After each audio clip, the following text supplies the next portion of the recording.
DDJ here with a special announcement.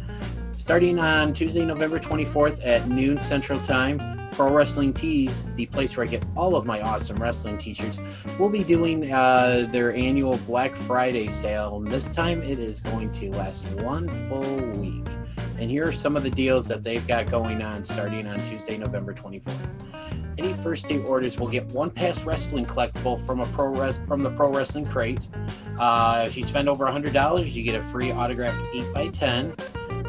If you spend over $150, you get free domestic United States shipping. You get 40% off all barbershop window merch, 35% off all Pro Wrestling Tees logo merchandise.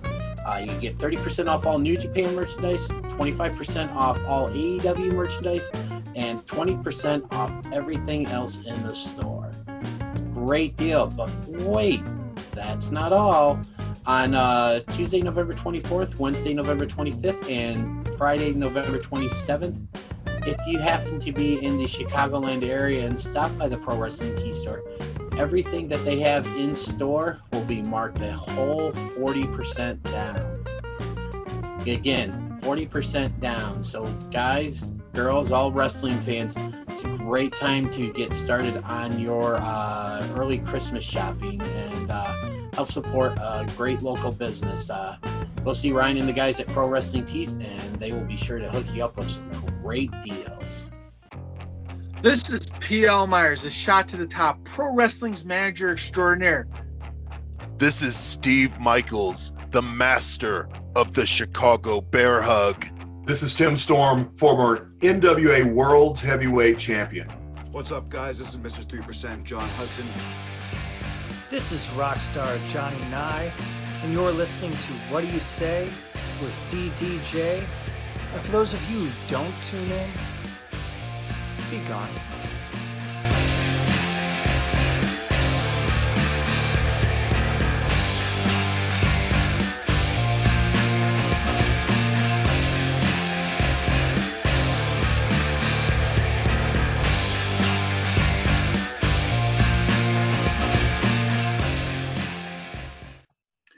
Alrighty, and welcome to episode 17 of What Do You Say with DDJ.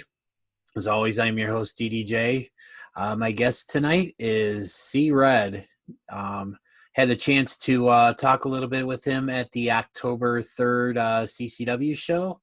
You can catch him and the rest of the superstars of CCW on Saturday Night Grapple Masters, which is on powered4.tv, I believe, and it will soon be on Amazon Prime.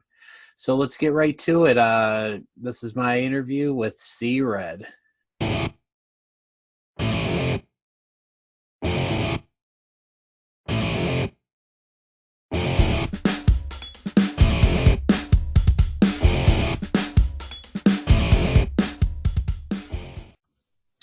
All right, we are back here. I'm back here with another episode of What Do You Say with DDJ, and joining me this evening is C. Red. Mr. C. Red, how are you this evening? What's going on, DD? I'm good, and you? I'm doing pretty good, man. You know, got in, settled in for the night, you know, finished up work for the day and all that, so it's just time to relax and have a little fun doing some chit-chatting. Oh, cool with me. And that's so let's get right into it, man. How did you discover pro wrestling? Oh, so that story. So I've been a fan of pro wrestling age of 5, 6. My parents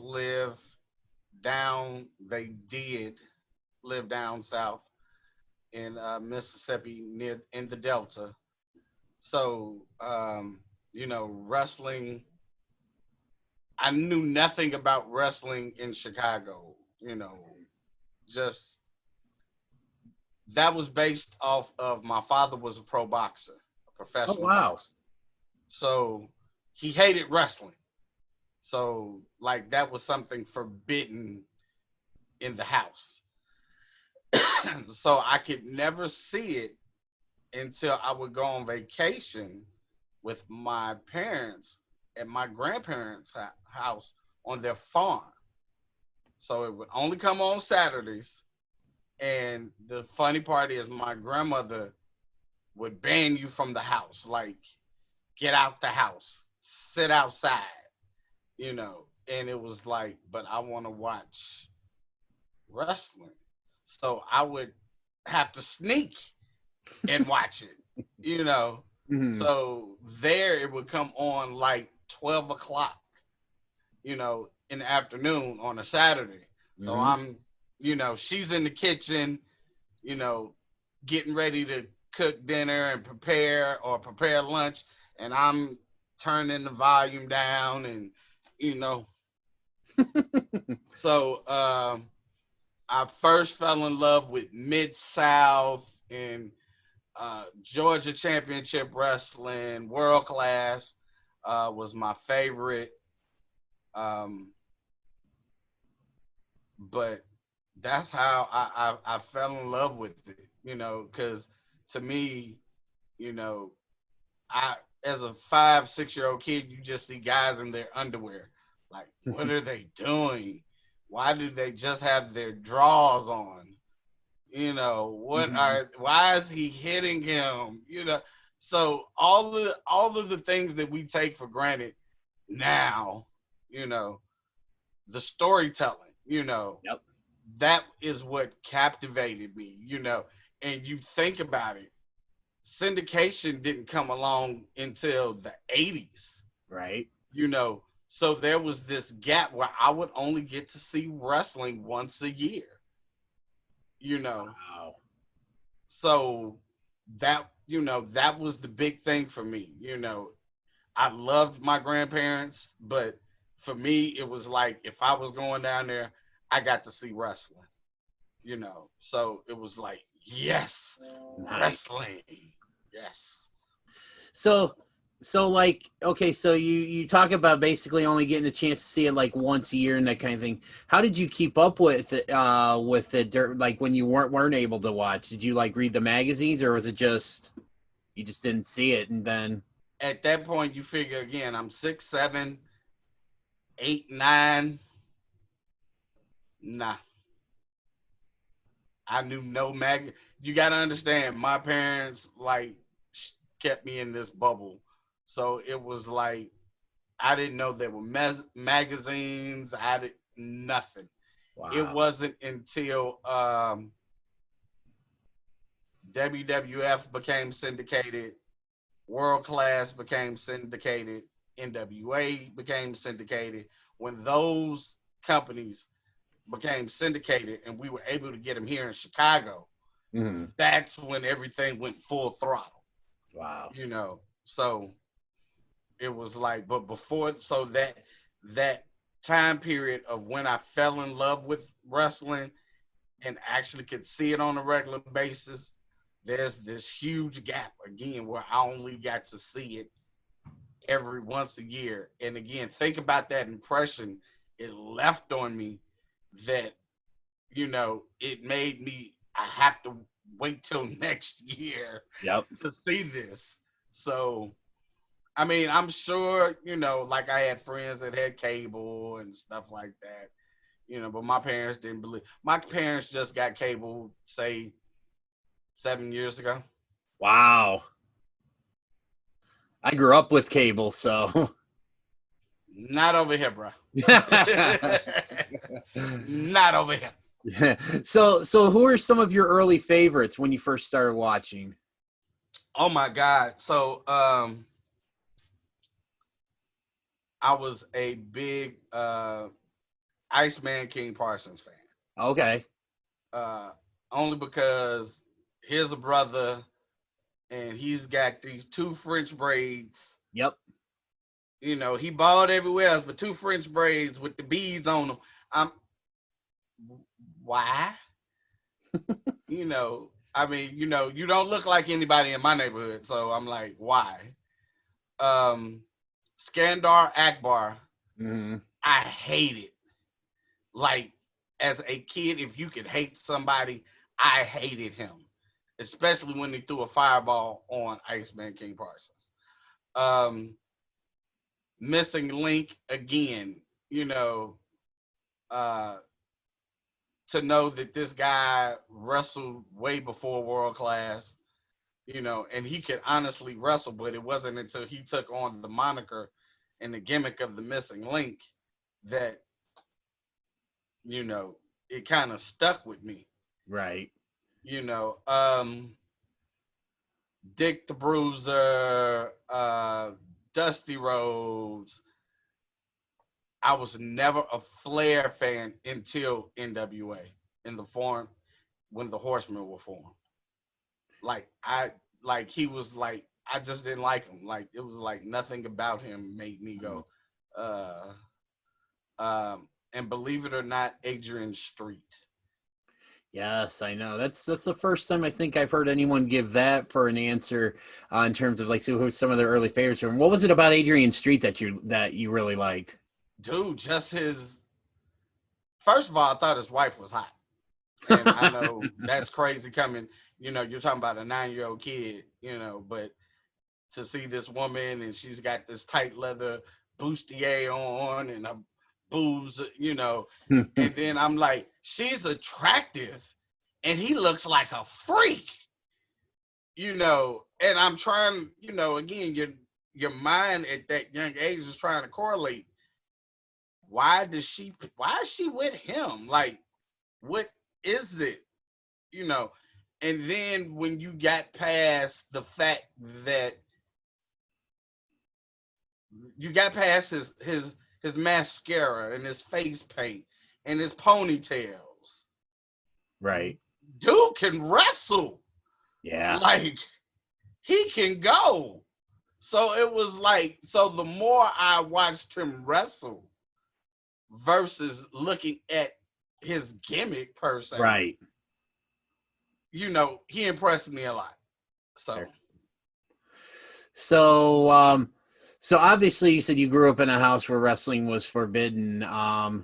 So what was the reaction of your parents like when you told them that you wanted to, get into wrestling? Never happened, bro. I was just gonna say for my fans listening to this on like Apple Never Podcasts happened. or whatever, he was shaking his head emphatically no. So to go to that story, we have to tell another story. Please. So I'm not gonna say I've never hit it, but I've kind of speak about it now more than ever. I was a huge alcoholic and drug abuser, marijuana partake. After I came back from Desert Storm. Well, thank you for your service, first off. Thank you. I suffer from PTSD, and at that time, we had no clue what it was and all this other stuff. So I just came home and I self-medicated. I had kids, and my life was going downhill fast. And I still watch wrestling, which is crazy. But like, I really cried out to God, and like, there has to be something else besides what I'm doing. So my now ex-wife runs in the house, tells me there's some wrestlers at the bank. So instantly in my head, I'm thinking Shawn Michaels, Bret Hart, Undertaker. I'm thinking big name stars are at the bank. We loaded up the kids. It's not even a 30-second drive, but we get there. And the bank was doing like a little festival for the neighborhood or whatever. Right. And I get up, and these guys are as big as me. And like, who are you guys? So the owner introduces himself. It's Sam DeCero of Windy City Wrestling. Okay. Never heard of you. Who are you? So he's standing there with Mike Anthony Steve Bosch, Terry Allen, and Brandon Bishop. All of them are champions at that time. Who are you guys? Never heard of you guys. So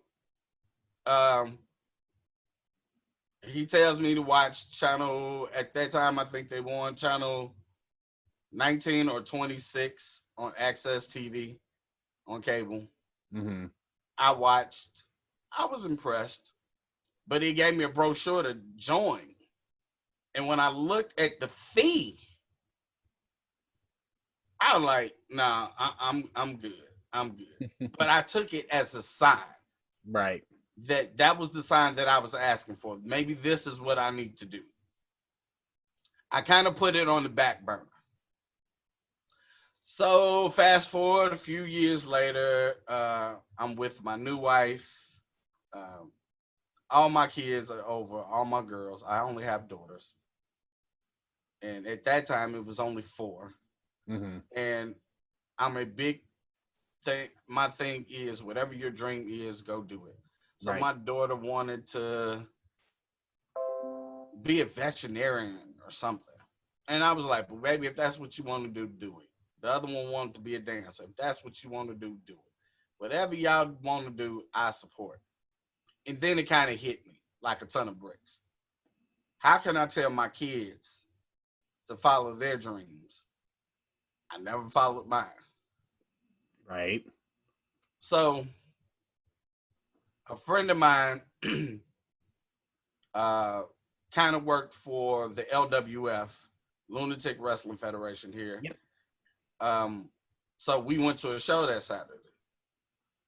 And it was the infamous New Jack show. So oh boy.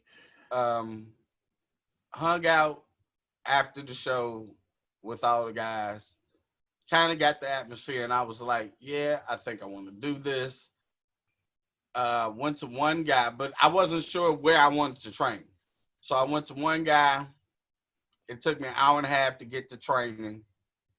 And then he pulled out just some regular floor mats. And I'm like, where's the ring? And no ring.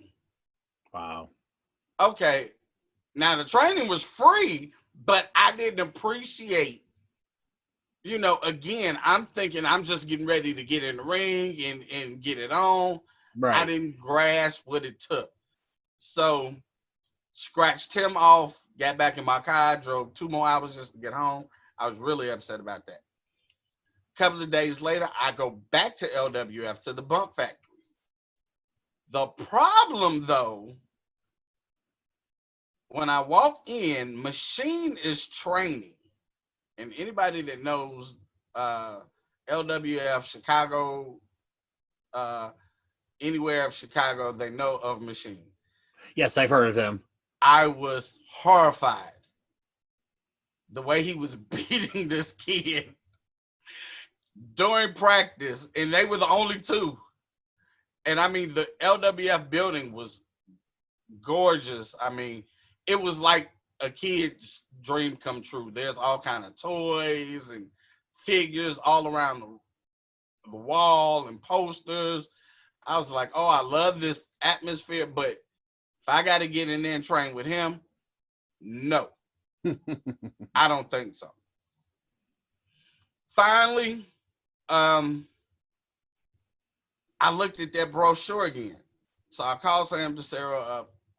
I scheduled a tour. I go back. And he tells me, okay, this is the price, but you only have to put $500 down. Now, that's not horrible. Right. But I'm a father of 4. Husband. I've got bills, mortgage, car notes. Yep. $500 ain't just, So I came to my parents, said, hey, I want to go back to school, but I need $500 to get in. And that was the only time my father asked for his checkbook and signed his name to a blank check. And I was stunned because I could have filled out any amount that I wanted to, Right. you know, and he never questioned it. He just, okay, here. You want to go back to school? Here you go. All right. Needless to say, I put pay to the order of Windy City Pro Wrestling, $500, you know, and that was it, you know, but they had no clue what school I was going to. But eventually I realized that the check is going to come back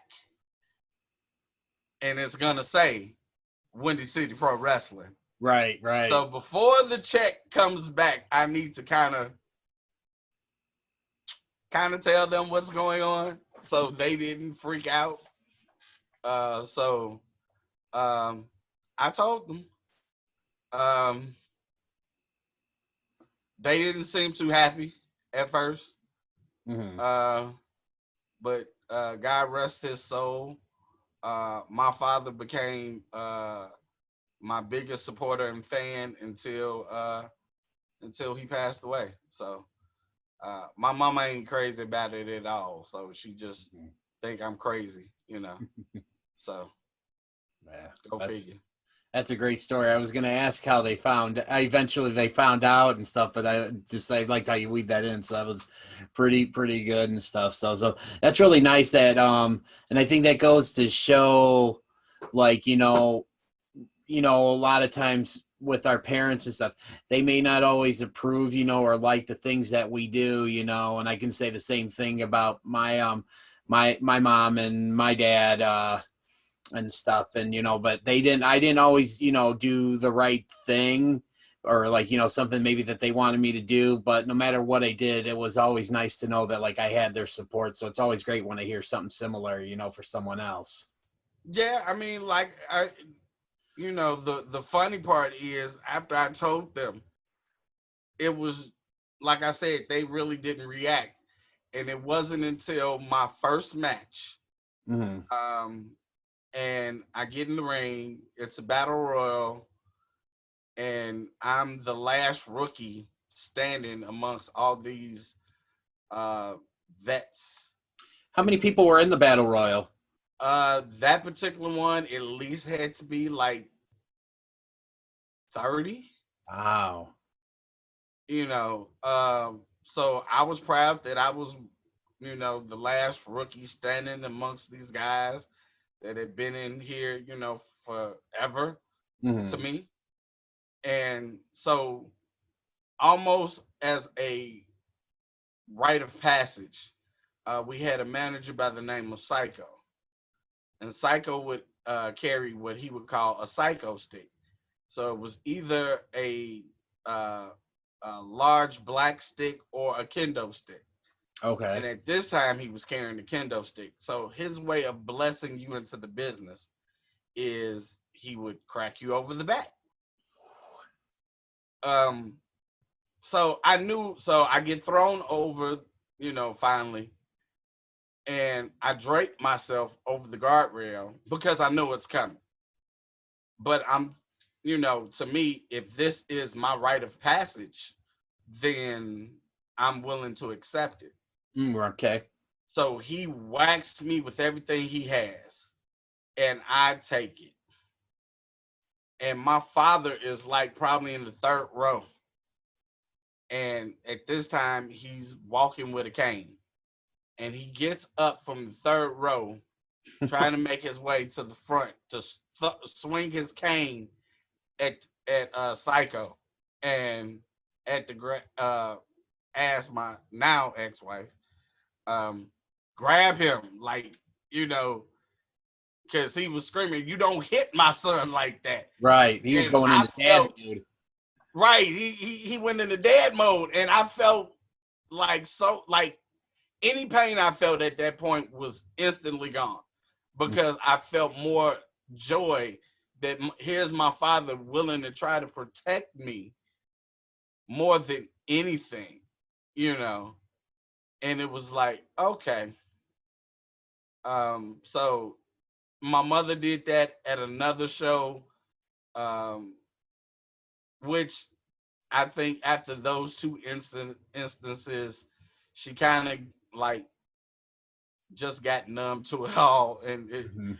unless, I come home, with a broken bone or, I got blood squirting down my face, she don't care. So, it's just what I do now. So You now, know. are you are you're full? Well, obviously you're not working now because of COVID and stuff. But before COVID, were you a full-time wrestler? Or did you have a day job as well? Oh, I'm a teacher. I'm an educator by day. Okay, Special education. what's that? I'm sorry. Special education. Good for Eight, you. 18 to 22-year-olds. So, uh, and that's the crazy part. My students love it. So, I started a program 7, 8 years ago called POP, Positive Outreach Program. Mm-hmm. We were seen on CNN, Chicagoland, in episode 9. Okay.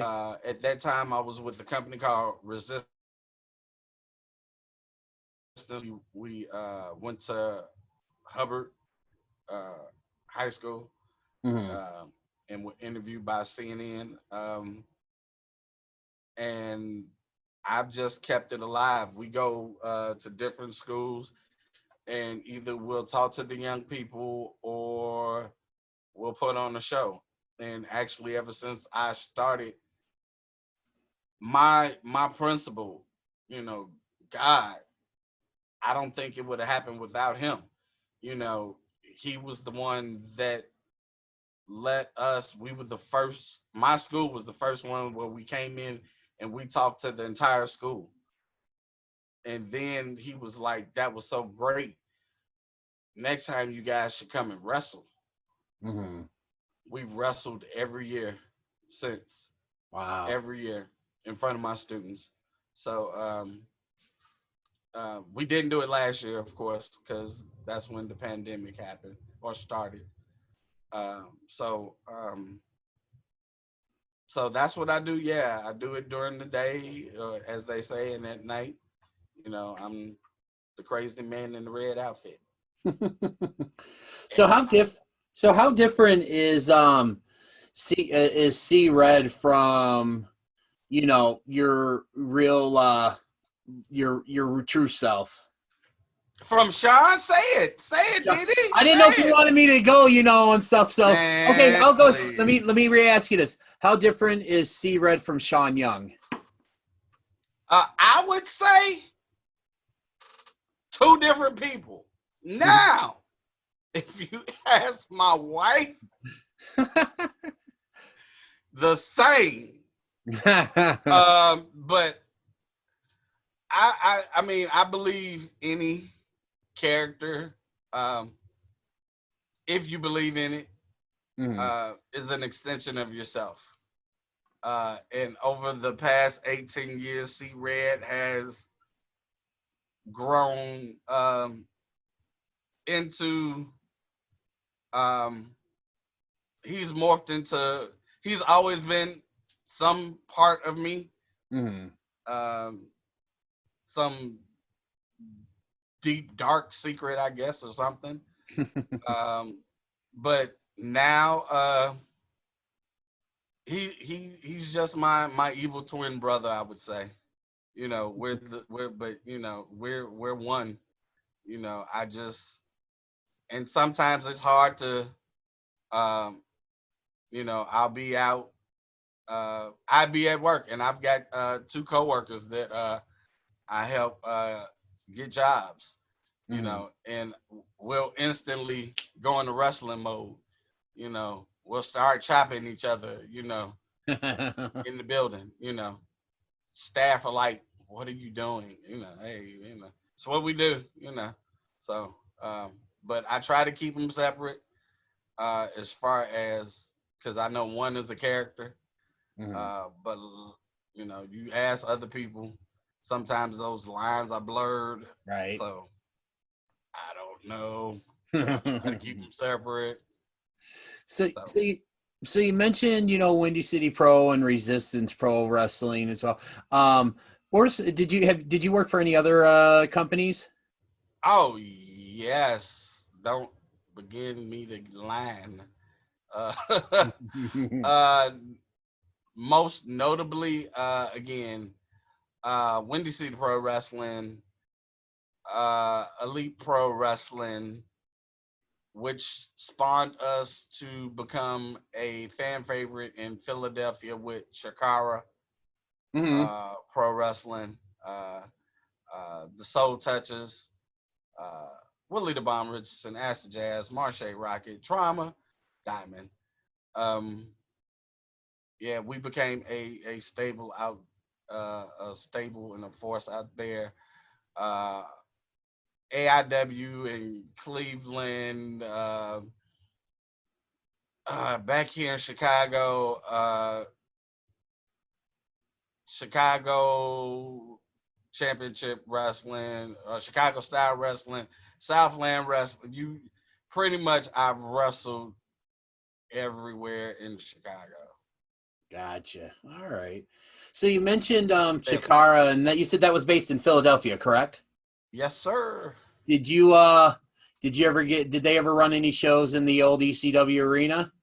Yeah, that's actually where. Yeah, that's where they used to run out of. Okay.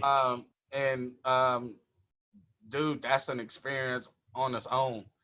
I'll never forget the first time we were invited, and so you get to the building, and you're just in awe because you're at the building, and then you go in the building, Right. and then you see the banners on the wall, uh, and you realize that this is the house that ECW built, Mm-hmm. And I'm gonna be honest, we're working for a company, and nobody knows us. Like, we're just some guys from Chicago. Mm-hmm. How is this gonna, when you see old ECW footage and you see how rowdy that crowd is. Oh my God! I used to watch it Saturday nights at midnight on like public access TV, and just my God, you're right on those crowds. Dude, that's legit. Oh yeah. That's legit. So understand, coming from, and I take nothing away from Chicago crowds, because at times they can be, but for the most part, they'll yay and when they're supposed to, they'll boo when they're supposed to, Right. But that's it. But these people are totally insane, Mm-hmm. and it's good. But if they don't like you, it can be bad. As I say, they don't like you, they'll let you know. And we were shocked. It was a 3-day tournament. The first night, which was a Friday, we won. Mm-hmm. We went back Saturday. We lost in the next round. But that's when things got different. Because the first night, I want to say it was like 750 people in the crowd. Okay. The next night it was over 1,000 on Saturday. And even though we lost, to have 1,000 people plus stand on their feet and all chant, "Please come back, please come back." And if people don't believe me, you can go on YouTube, find the footage. It's out there. I'm gonna take your word for it, my man. No, I'm just saying. But to feel that, like, God, I can only imagine. You like us that much, you want us to come back. Mm-hmm. Like, wow. Like, okay, this is surreal. and then the next day we Marche and Willie wound up wrestling a tag team gauntlet. We won the first one, and then lost to the Young Bucks. Believe it or not. Oh wow. So, but yeah, I mean, so every time we went to Philly, and that was just there. With Chicago, we were able to go to again Baltimore, New York, and New Jersey, and places like that because of them and our popularity with the company. So, but it's nothing like stepping into that arena and knowing that, for if you really like wrestling, I'll say that Right. it's sacred ground. It's sacred. Oh, you know. absolutely. So, so for us to get that chant in that building, will forever, mean something to us, Right. and we also worked for a Japanese company called Dragon Gate USA. Yep, heard of them. Yeah. So I've been doing this and pretty much, yeah. Yeah, you've been to a lot of places. So, kind of mentioned with the whole, being in the ECW arena and all that. So, obviously, you at some point, in your formative years, you watched ECW. I'm assuming, correct? Oh, of course. I was a huge tape trader, Okay. which is crazy because I didn't trade tapes. I didn't. Mm-hmm. I worked at that time. I worked downtown as a delivery driver. Okay. And there was a newsstand. Believe it or not, those used to exist. Yeah, I know. And, People, kids nowadays be like, "What's a newsstand?" right, have no clue. Nope.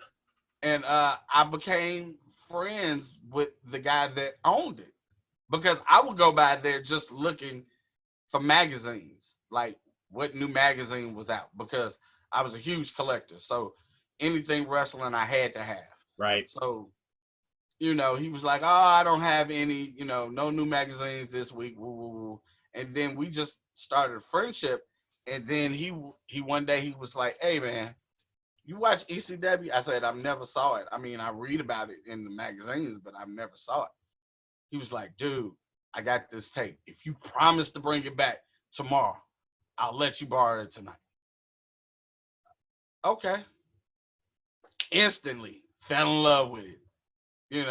So every time, I would bring his tape back. He was like, "I got another one for you. Here you go." So like he was my way of keeping up with what's going on in ECW.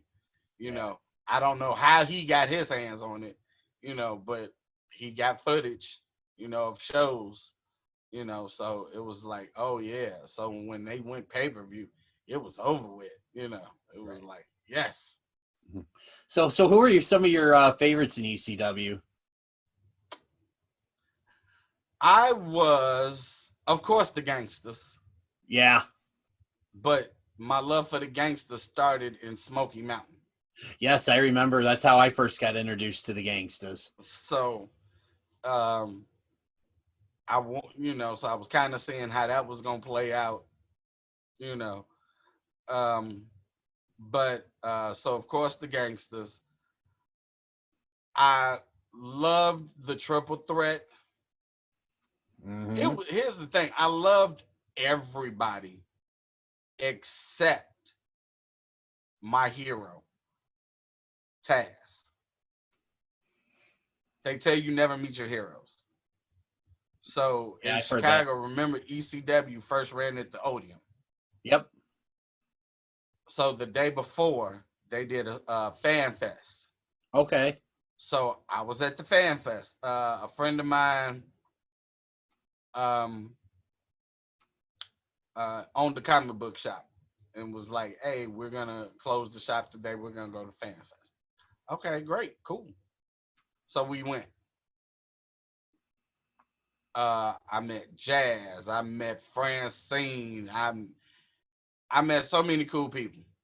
And that's in the business and outside the business, in Chicago and outside of Chicago. Mm-hmm. Taz was scheduled to be there because he was the champ. Taz did not show. Taz showed up literally 2 minutes before everything was over with. Oh, wow. And I thought that was such. I can't cuss on your show, can I? No, go for it, man. That was a dick move. Like, I was disappointed. Like, dude, you are the champ. You're supposed to come out and maybe that's just me, and maybe that's why I never turn any fan away. Right. Any fan. Because I know that feeling that day. You know, it's like, dude, to everybody that's in this vestibule, we're waiting to see you. You're the man right now. You're holding the title. And you can't come out and, you know, I understand you might not want to take pictures. You know, I get that, you know, but sign an autograph, you know, or whatever, say hello, you know, but to know that you're coming out for the last 2 minutes and then decide, oh, okay, well, it's over with now, so I'm gone. It's like, dude, even New Jack didn't do that, okay?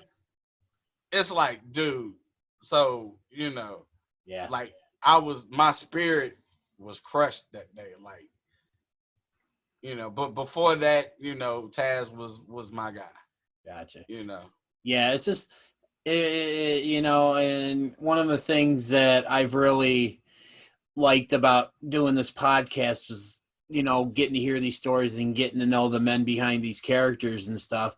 And when I went to the first CCW show back in October, you know, and stuff, like before the show started and everything, I talked to a few of the guys, you know, that I've had on my show. Like I had, you know, Jackson P. Larkin, Garrison Creed, you know, I even had John Bullard on and stuff, you know, and the one thing that, you know, was just really just great about it was that, you know, once I introduced myself, like, oh yeah, you know, thank you so much for having me on your show, and just having that sincere appreciation, you know, really validated, you know, and it just, and one of the things I told a friend of mine that I was sitting with at that show was, it's just, I said, every single person that I interacted with, you know, wrestler wise, John and all that, you guys all made me feel so welcome and so much like I was a part of, you know, the company and that, and, you know, and I remember telling John after a few days after the show, I said, you know what, whatever you need for me to help you guys, you know, to promote whatever, to help you guys get your name out there even more,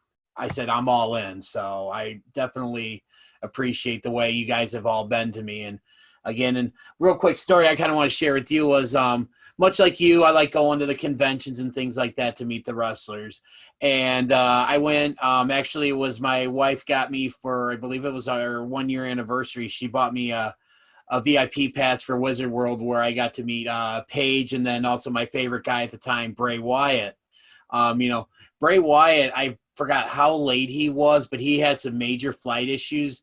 I think he was supposed to be there at like 3 or something. He didn't get in till like 7, 8 o'clock. It was like, he was like really late, but I kid you not, when he finally showed up, he ran up and down the aisles, waiting for everybody was waiting for him, you know, high five and shaking hands and stuff. And I mean, man, he stayed, from what I heard, he stayed and made sure everybody that paid to see him got to see him. So just, that's one story.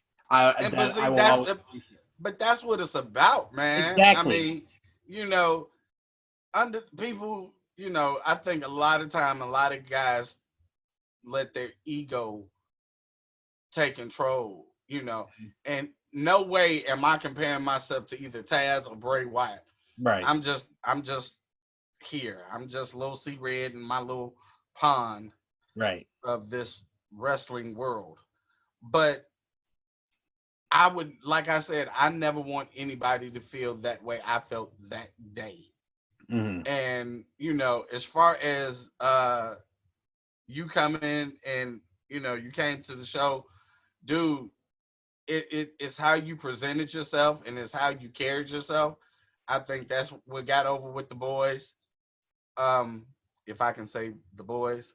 I appreciate you saying what you're saying. This is actually, I mean, dude, it's the truth. I mean, I've never turned the interview down, but I've had some people where they've been almost to the point of obnoxious, or like you really didn't want to do it, you know, like because of how they asked you, Mhm. you know, and you know, when you came to me and Miles, it was the way you came to us, you know, and it was like, okay, like of course, dude, yeah, sure, where, when, how, you know. I mean, when you approach somebody and you make them comfortable, you know, and that's what we received from you. At least I can speak for myself. I Mhm. can't speak for Miles, but you know, I didn't have a problem with it, you know. But I know a ton of people, you know, again, they've been pushy, or you know, or they'll lie. Let's just be honest, Right.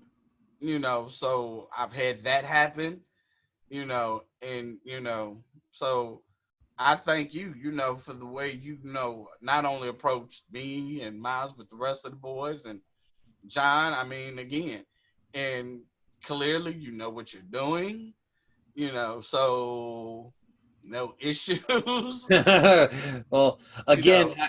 again, I really appreciate you saying that, you know, because and again, it's hearing stuff like that from you guys that really keeps driving me to do this podcast, you know, because like I said, you know, one of the reasons, and a lot of times I tell, you know, the people I have on this and stuff is like one of the reasons why I decided to do this is because, you know, again, we go back to this whole thing about COVID and stuff, you know, and you guys, most, you know, independent wrestlers not really getting a chance to work unless you get a show here or there. Or again, a wrestler, you know, unless if you're signed to like, you know, any of the major companies and stuff, you're not working, you're not getting your voice out, you're not getting yourself out there, you're not able to sell your merch, you're not able to plug yourself, you know, you're not able to get yourself over.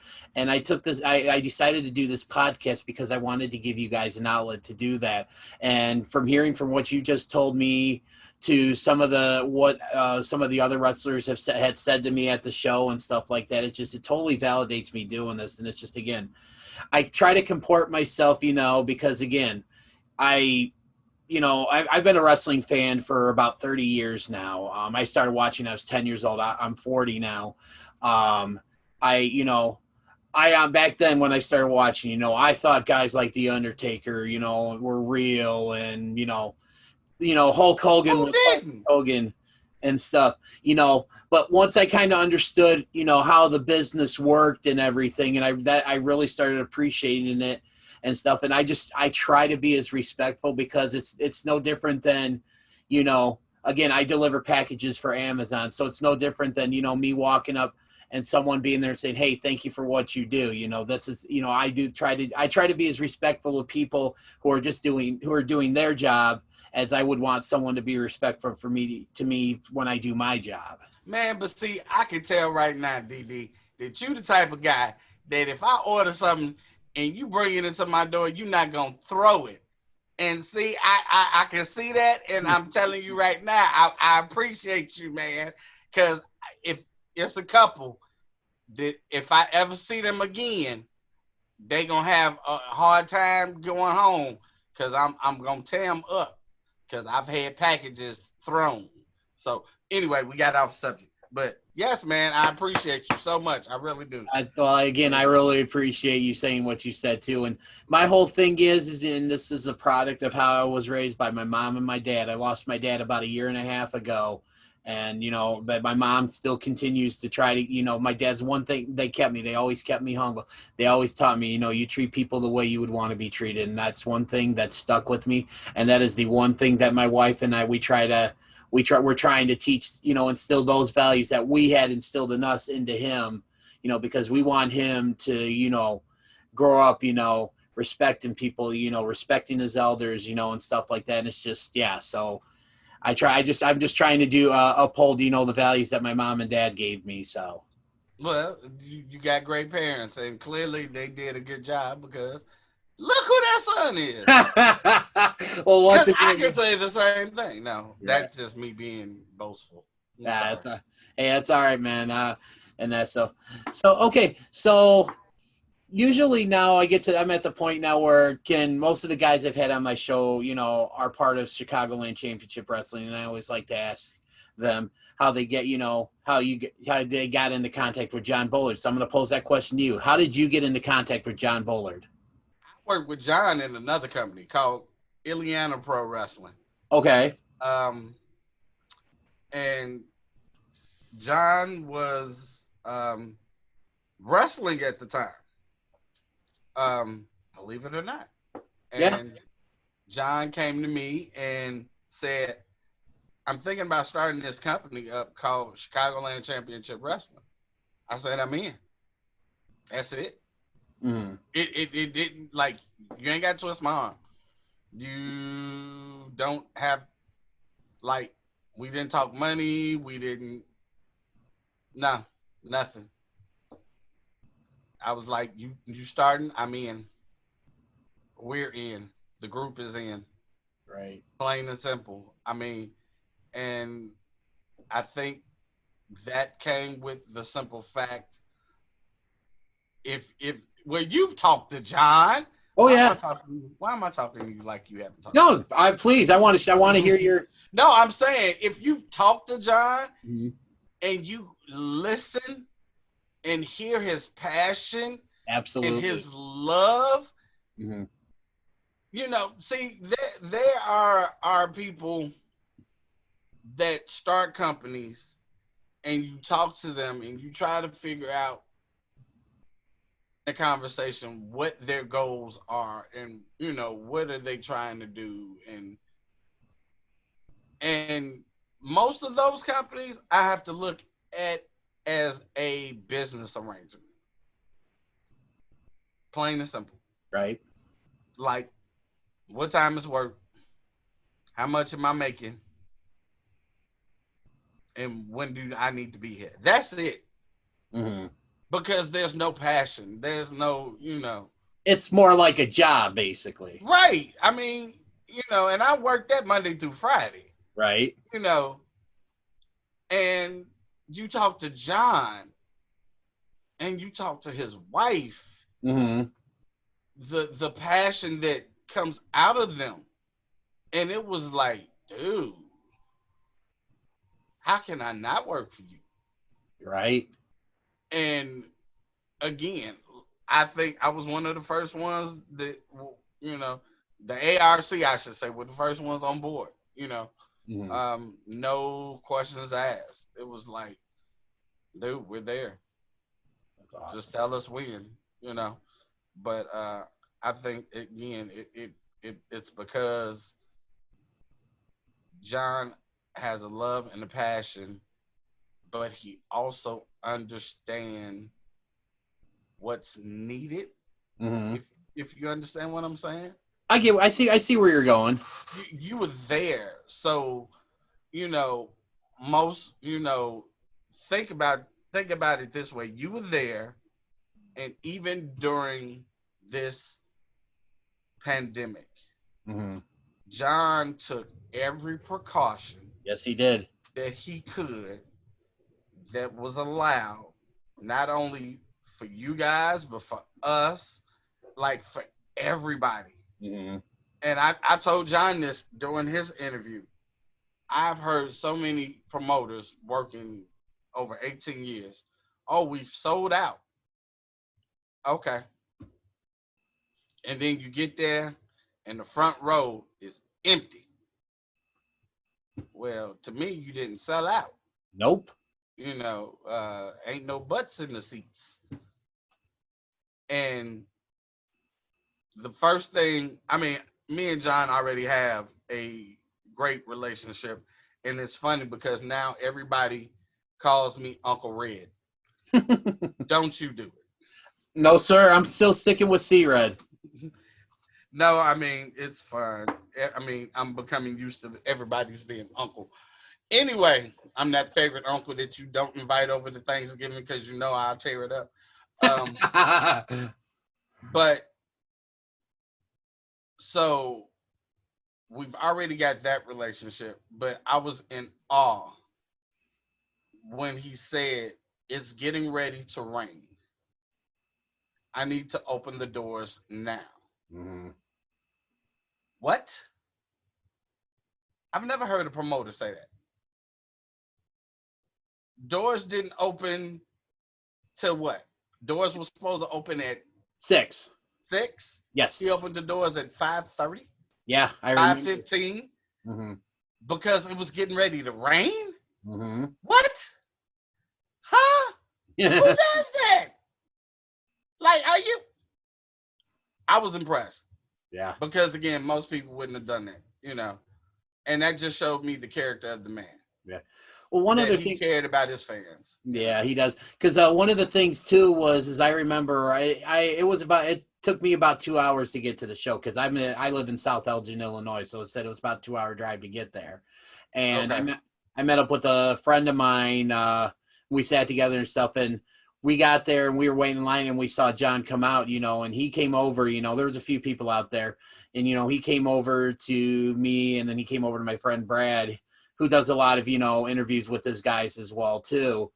And, he thanked us, he's like, I really appreciate everything you're doing for us. I mean, it's like, and then he went out of his way. And then the one thing I'll never forget was like, when we got in, he personally like took us to our seats, and that. So, and I saw him do that a lot, like with people. Dude, he did that to almost everybody. Yep. And I'm like,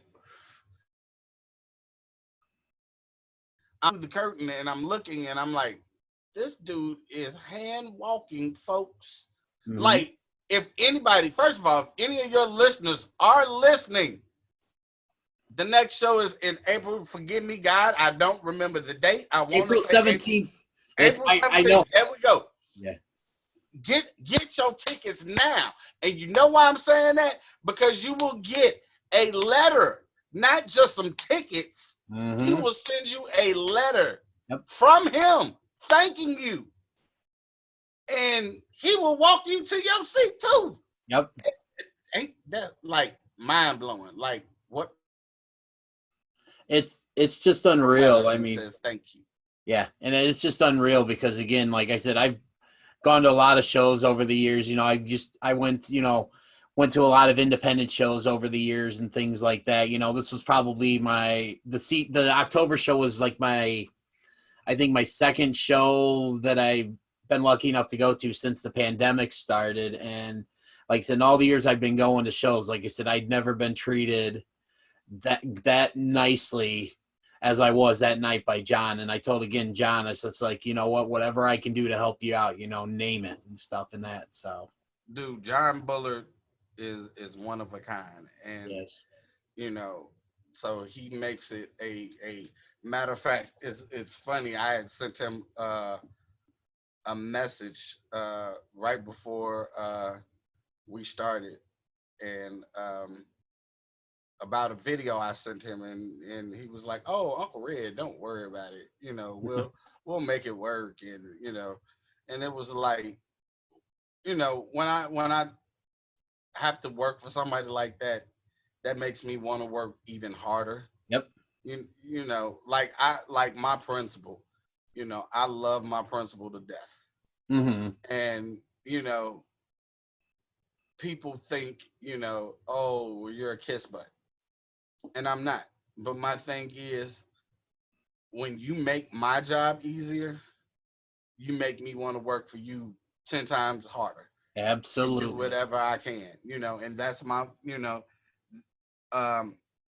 we were talking about Chikara, Mm-hmm. and while, some people disliked Chikara and some people liked it and some people loved it, I personally love the owner of Chikara, Mike Quackenbush, for the Mm-hmm. simple fact, dude, if you ever wanted somebody to give you a motivation speech, oh my God, we have a locker room meeting. Say the show started at 7, the meeting would be at 3, and oh my God, his meeting, would last probably about a good half hour. But when that half hour was up, you were ready right there. You didn't care if no fans were in the building. You was ready to go get dressed, go to the ring. You was ready to do we were pumped. Right. Like you almost lost something in that 4 hour before the show started because he would get you there, you know, and that's how I feel with John. Like John's laid backness, you know, makes me want to do whatever I can to see Chicagoland Championship Wrestling succeed, you know. Right. So yeah, you and I are in the same boat there because again, like I said, you guys have all, like I said, I can't tell you just again, I'll say it till I'm blue in the face. I mean, everybody there made me feel like I was part of the crew and stuff, and it just that's the kind of stuff that I'll never forget, you know. And hopefully, when things, you know, the pandemic subsides and you know we can start going back to more normal shows, you know, I can bring my son, you know, my wife, you know, just to see so they can see what I see in that. So a couple more questions and then we'll call it a night here. Do you watch do you follow any of the organizations now like WWE, AEW, Impact, and if so, who are some of your favorites right now? of course, I'm still a fan at heart. Nice. Um, I watch AEW faithfully Yes. unless I'm doing my own show like I have to do tomorrow, which I'm not happy about. They know how I feel about working on my Wednesdays. Right. So I watch AEW. Fan favorites. I'm just a fan. You know, Right. if it's good wrestling. Agreed. Keyword wrestling, people. Right. So here it is. If you have to pick right now, it's SmackDown, it's AEW, then it's Raw. For me. Mm-hmm. One SmackDown because I'm loving this whole storyline with Roman Reigns. Me too. I don't think they've written anything like that in God knows when. So I'm loving it. I wasn't too crazy about it at first Friday. I'm like, okay, but I'll take it. Right. And you know, so I'm waiting to see what they do this Friday. Yeah. AEW again. I love AEW for the simple fact it gave a bunch of my friends opportunities during this pandemic to be seen. Right. You know, they took a chance on people, you know, people whether they were on the indies or lesser known companies, and they brought them in and they were seen. And I love that. A good friend of mine is Suge D, and most people know him as Pineapple Pete. Yes. He And got over. dude, did he not? All because of Jericho. Yep. And Jericho even so now Suge is now on the Jericho cruise that's coming up next year. Like, Right. really? All these other names, and you're picking Pineapple Pete to be on there too? Wow. Yeah. You've done something right, my friend. And then the crazy part is once his time with AEW was over with, he appeared on vignettes for Bianca Belair, and he did the Fight Club thing. Raw Underground. Yeah, I thought I remember yeah. seeing him on there once or something. Yeah, he was on there at least twice. So Right. it was like, okay. But that's what I think, I look at AEW as it's wrestlers that want to see other wrestlers, if that makes sense. That makes actually a lot of sense because I get that because it just seems like, you know, they're all more, you know, about like, you know, the team and, you know, they want everybody to do well. Right. So, so not one particular person in AEW. Again, I watch it just the pure excitement of watching wrestling. I've got history with Mox. Wow. Yeah, so Moxley started, of course, in Ohio, but he came here when we worked in Elite Pro Wrestling. and the guys that were doing the booking, Vito Tomaselli and Ben Jordan, brought him in, and they saw what we now see today. Right. But we all saw it then. Yep. Like he was cutting those type of promos then. And I honestly thought John was crazy as hell. Because he cut this one promo about his mama. And I like, you really don't like your mama, do you? Okay. I mean, he made it that believable. Right. And you know, so and then Raw is Raw. It's 3 hours, promos, whatever. I'm probably the only person that loves Retribution. And I only love Retribution because of my guy, Ali. Right. We've got a lot of history together. Yeah. We worked downstate. I managed Ali in Dreamwave. So and other places, a couple of other places too. But I love him to death. And I've got a few other people in E that I've known. And that's my thing, you know. When I started in this business, I already started at 30. So I already knew I would never get that call from Vince, you know, hey, I need you to come up here. And no, I knew I wouldn't get that call. But when I see my friends get that call, and I can see my friends on TV, when my friends have t-shirts and they have action figures, I'm happy. I am so happy. And it ain't, you know, like for me, there's not a jealous bone in my body. You met Marche from the last show. No, actually, I didn't get a chance to get over and talk to him, but I'm hoping to at the next one to make it a point to get over to talk to him. So Marche again is part of the Soul Touchers, who we did the Chikara thing with. So me and Marche came into business pretty much back to back. Marche started before me, and then I came after him, and like we were inseparable. All the way up until the time he got signed with Impact. Right. And you know, when he got signed, I cried, you know, and you know, I had one person say, you know, I was doing too much, you know, and it was like, no, my friend just made his dream a reality. Right.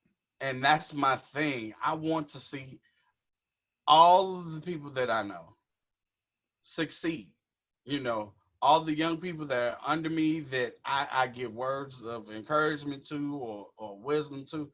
I want to see people succeed.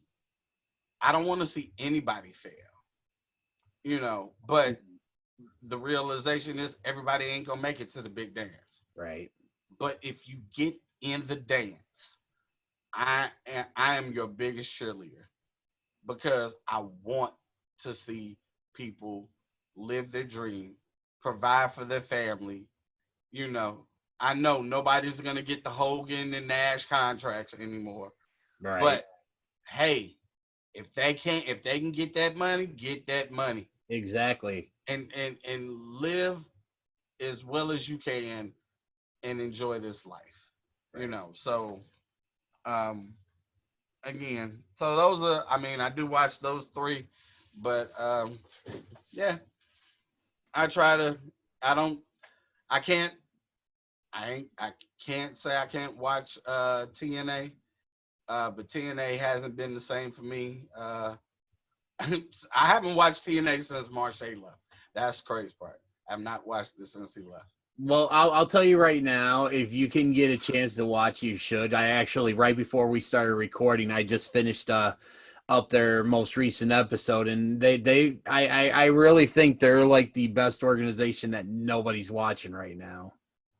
And that's okay. Now I'm off tomorrow, so now if I watch this episode and I feel like I wasted some time. I'm coming back, and me and you gonna have some words. We'll have some words, man. I look forward to it. I just offer my, my insights and be like, hey, if you like, because a lot of people, still, like I want them to give Impact a chance because I really been a fan of what they've been doing. So I just throwing it out there. If you don't like it, you know what? Come back and have them words with me. I'll be more than happy to talk with you about it. Okay. All right. So one more question here, and then I'll let you get into some, promotion type stuff. So you mentioned, obviously being a special education teacher, and then, the whole thing with COVID going on. What kind of challenges has COVID presented to you as a teacher? Man, you do not have enough time to ask that question. I'm just being honest. No, I understand. My wife's a school bus driver, so. D, you do not understand. The biggest challenge, I mean, here's the thing. And I was just talking this the other day or yesterday to coworkers. We get to peek into our kids' life, Mm-hmm. their home life, I should say. And again, I deal with special ed, so that brings its own challenges. And we all want to have that, rose-colored glasses on, thinking Right. everything is hunky-dory for our kids, and it's not. And sometimes you have to put your personal feelings aside and remember you still have a job to do. I think one of the biggest challenge, and it sounds so petty, but you've got kids that they're tired, so they're sleeping while you're trying to teach, Mm-hmm.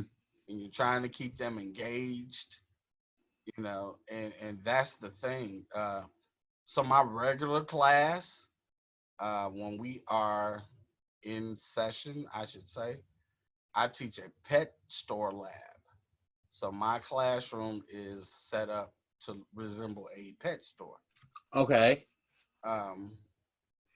And so my class is constantly moving. Like I don't have a class where we sit down. Uh-huh. We don't sit, because everybody has to have cages cleaned and tanks cleaned and fed and watered. So that's a whole day process, So to sit in a chair all day, Mm-hmm. is rough, So it's not just hard on them, it's hard on us, Again, I can't speak for any other teachers. Again, if, I'm sure that they're used to their students sitting in front of them while they're teaching, they're sitting my kids don't sit at the desk. Maybe 20 minutes, maybe, so that's rough. Then there's times where, kids don't get online, and you got to try to figure out why aren't they online. Right. Unfortunately, I have one kid, and because of his disability, he has, I'll just say, he verbally assaults his parent. Oh. And and because of the situation, she has to take him to work some days. So, those are the days that I choose not to call on him, because I don't want her to be at work and her job has allowed him to be there, and then he blurts out all of this, so we've become more sensitive, in that sense. I mean, I have, uh, again, it's not, this pandemic hasn't been easy. And the crazy part is January 11th, my kids are scheduled to come back, but everybody hasn't. The parents all, of course, have not stated that they're all coming back. So, I mean, I'm cool. The question will be though, how do you get a student to sit at a desk all day long? You can't get up, you can't move, you can't walk. That's going to be the challenge. Right. That will be harder than teaching on the computer. Yeah. Way harder. So. Yeah, it's just because again, I have a 5-year-old, so he's in kindergarten. He's doing the distance learning. It in a weird way it works out because my wife being a school bus driver, she's not working either right now. They did go back for about 2 weeks. They tried the hybrid model, but with everything picking up again, this week they went back to just strictly distance learning, and it's at least till I think it was December 4th, my wife told me, but she seems to think, and I'm probably along the lines with her, that they're probably not going to at least try go back to the hybrid model till January and stuff. So, but I sat in with my son a couple times, and stuff. Well, if my wife had an appointment where she had something going on and I didn't have to work, I'd sit in with him to kind of help keep him on track and stuff, and I've seen what it's, I can understand what it's like for you, but having, a kid that's sitting, it's tough, man. So I just, to all the teachers out there and to all the parents who are sticking through, this for their kids and stuff, I got nothing but respect for you because, again, it's just, Dude, nobody. I applaud you. You just said you and your wife sit there with your son and help him out. Right. And I tell my parents, I've got 4, I can say. They sit there with their child, their student, and that's not an easy, task. No, it's not. You have to go in the frame of mind of understanding, that now it's like you're back in school. Yep. And the crazy part is you have to put whatever you would normally do from, say, a typical school day, say 8 to 3, typical, but now you can't because you have to sit there with your child. Yep. So any parent that does that, I tip my hat to, because again, normally say 8 to 3, you're running around doctor's appointment or grocery shopping or whatever, your day entails, cleaning the house, doing the laundry, whatever. But now your life has to be put on hold till your child is finished that day. So now you can go about doing what you need to do. So for the parents that sit there with their child, again, I tip my hat off.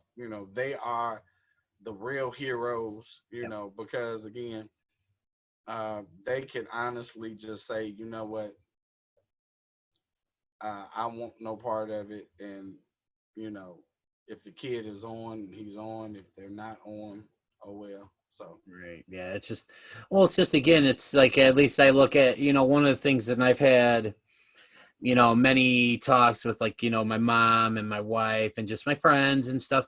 And it's just, I feel like, again, my son's 5, he's in kindergarten. He should be meeting his first best friend. He should be, making friends and things like that. And just because of this COVID thing, he's stuck being, and it's just, he didn't ask for this. None of us asked for this, but it's just like, we got to do what we can to, because, we got, our kids need us, we have to be there for them. Yeah, that's true. That's true. So, I'm going to speak for your son and say, thank you, Daddy. There you go. I appreciate that. Yeah, there's like I said, there ain't anything in this world I wouldn't do for that kid, because I want the one thing, and then I'll kind of start wrapping it up here. The one thing I want to say is I hope that I am half as good a dad to my kid as my dad was to me. See, there you go. Then you halfway there, man. Look at you. I Gonna be father of the year. Man, that you know what? Just waking up knowing that I've got, I am my son's father. That's all I need. See, look at you, father. Come on, we're gonna give you the Father of the Year award next Father's Day. There you go. I appreciate that. I'm gonna hold you to that. Hey, trust me, I've had it already. Yeah. All right, my man. So before I let you go here, this is your time. If you got any shows coming up you want to talk about, how people can support. Shows? What's that? What's the show? Well, yeah, we just mentioned it. April. Yep. April 17th, 2020. It's the day before my birthday, so I'm gonna be there. That's 2021, excuse me. We just passed 2020, so. Right. And then May, what is it? Not May. Oh my God. See, I'm in a whole different month. March 13th. I will be in Highland, Indiana. And I know people are like, why are you talking so far? Those are the only two shows, ladies and gentlemen, that I have booked at this point. March 13th in Highland, Indiana, working for C3 Wrestling. And if you go on Facebook and type in C3, the number 3, Wrestling, you'll find out more information as it becomes available. And Chicagoland Championship Wrestling, April 17th. Yes, sir. The ARC, myself, Miles Mercer, and Mr. Larkin, as I refer to him, will be in a 6-man tag team match, taking on that little skinny dude and his girlfriend, and then some dude that looked like he wanted to be in Retribution but got kicked out. I think he was one of them. Because remember how Retribution was like 40 people, and now it's just like 5? Yeah, technically 4. Well, yeah, but he looked like he got kicked out. So that's it. Those are the only 2 shows right now. So how can people buy your merch? Buy my merch, ladies and gentlemen. No, please, if you feel free to, you can buy my t-shirts or our t-shirts or Soul Touches t-shirts. www.prowrestlingtees.com/DA Soul Touches. DASOULTOUCHAZ,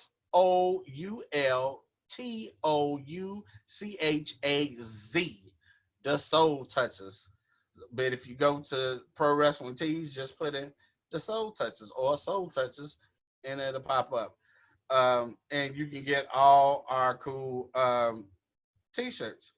If you want to buy, I have 8x10s, buttons, stickers, and a whole bunch of other stuff. Go to Young / expressions dot, I can't tell you. How about you just go on my page? Facebook, Sean Young, SEANYOUNG. All right. And message me. And guys, don't forget. I can't even remember my own store. That's all right, man. That's all right. That's what it is. For those of you listening, if you end up hearing this before this coming Tuesday, which would be the November 30, or there are 31 days in November or 30?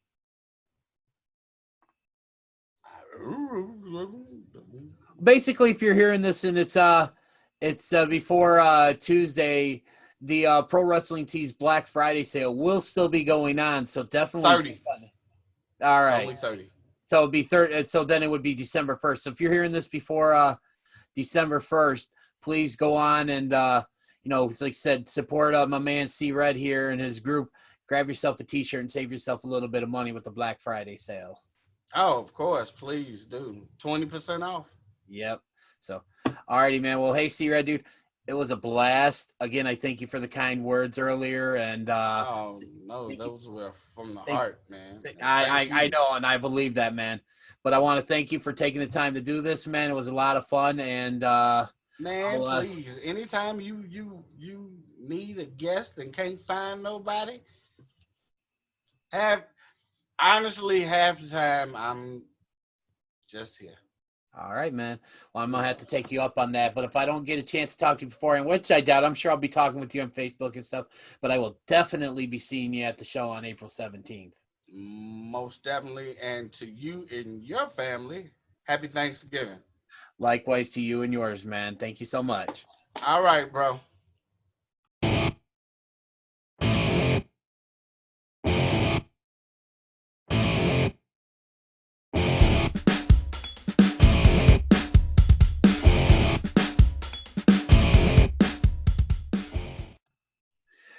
I want to give a very heartfelt thank you to C Red for the amazing conversation. And once again, C Red, thank you so much for the very kind words. I can't tell you how much they mean to me. And I just loved hearing your story, and I hope my audience as well. You can catch C Red and the rest of the superstars of Chicagoland Championship Wrestling in action on April 17th, 2020. Tickets are still available. Just go to ChicagolandChampionshipWrestling.com. All of the information for the show is coming across the screen. You can also pick up some merchandise to support C-Red at ProWrestlingTees.com/DaSoulTouches. Information spelling will come across the screen. I believe it's DaSoulTouchaz. For C-Red, if you're out there, man, and I got it wrong, do not hesitate to call me out on it. But thank you so much for listening, and I'll see you in another week with a brand new episode of What Do You Say with DDJ.